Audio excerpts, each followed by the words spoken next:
U radionicu za organski materijal Međunarodnog centra za podvodnu arheologiju u Zadru na konzervatorsko-restauratorsku obradu zaprimljene su 2 drvene bačve iz etnografske zbirke Muzeja grada Rovinja. Poznato je da su se bačve koristile za preradu ribe, odnosno soljenje srdela, a u tome u prilog idu i nekoliko ribljih ljuskica koje smo primijetili u bačvama, te kristali soli koji su se formirali na površini drva.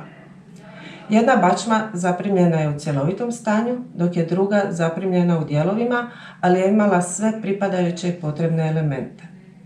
Kao što se vidi, bačve su trbušaste, građene od više takozvanih duga, koji su međusobno stegnute duplim drvenim obručima na 4 mjesta. Zbog dugogodišnjeg utjecaja soli na drvo, u kombinaciji s povišenom vlagom iz zraka, došlo je do određenih vidljivih promjena u strukturi drva.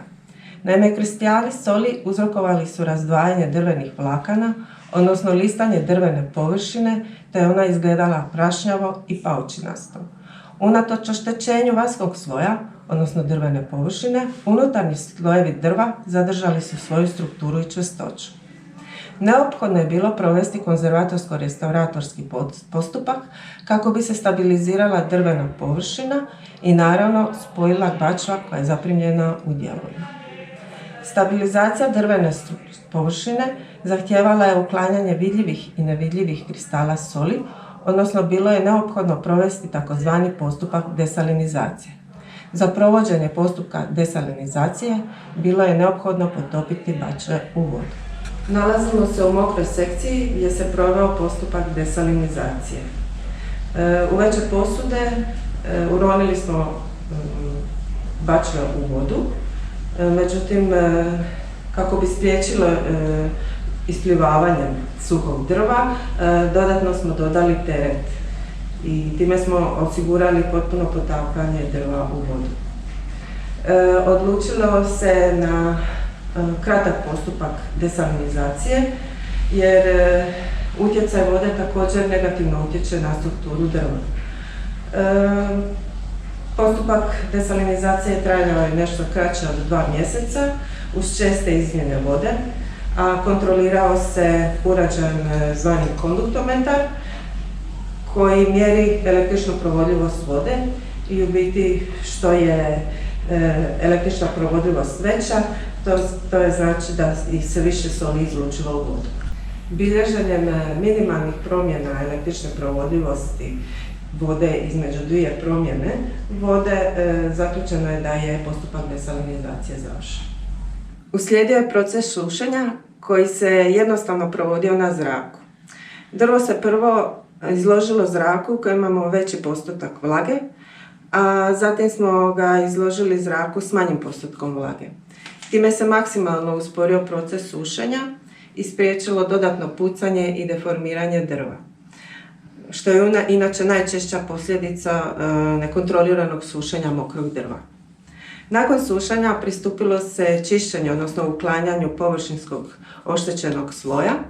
U tu svrhu upotrebljavali su se brus papiri različitih granulacija. U početku se koristio brus papir grublje granulacije, zatim sitne granulacije, a potom super sitne granulacije za završno poliranje drvene površine. Naročito se pazilo prilikom čišćenja cjelovite bačve da pod jakim pritiskom ne bi došlo do rastavljanja bačve na dijelove. Također pazilo se oko čišćenja oko obruča koji su još bili postojani na originalnoj poziciji na bačvi. Nakon čišćenja krenulo se sa spajanjem bačve koja je zaprimljena u dijelovima. Bilo je potrebno naći pravu poziciju pojedine duge. U tu svrhu koristili su se razni detalji prisutni na površini drva, poput vidljivih oštećenja, mrlja i tregova obruča. Nakon što se pozicionirala svaka duga, bilo je potrebno dodati dno bačve koje je također zaprimljeno u više dijelova. Paralelno su se međusobno spajali dijelovi dna u jednu cjelinu i fiksirali na duge ljepilno za drvo. Uslijedilo je pozicioniranje obruča na pojedinu bačvu. Međutim, nekoliko obruča zaprimljeno je bez konopčića s kojim su obruči stegnuti. Stoga su se prvo ti obruči zategnuli upotrebom takvog konopčića u boji sličnoj drvu. Pozicioniranje obruča vršilo se laganim udarcima čekića po pojedinom obruču do pozicije koju je obruč mogao podnijeti. Završna faza radova bila je zaštita drva. Budući da su unutarnji slojevi drva sačuvani, zaštitio se samo površinski sloj drva.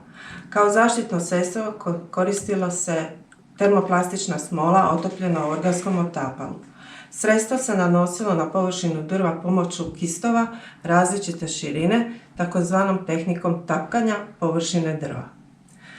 Ovim postupkom, osim što se zaštitila površina drva, drvu se ujedno osvježila boja i vratio sjaj. Iako je restauracija bačvi završena, potrebno je i dalje voditi računa o njihovom stanju. To znači da bi se bačve trebale izlagati ili skladištiti u uvjetima gdje se kontrolira temperatura zraka i relativna vlažnost zraka, te povremeno vizualno provjeriti stanje bačvi. Ukoliko se uoče bilo kakve promjene, preporuka je o tome što prije obavijestiti restauratora.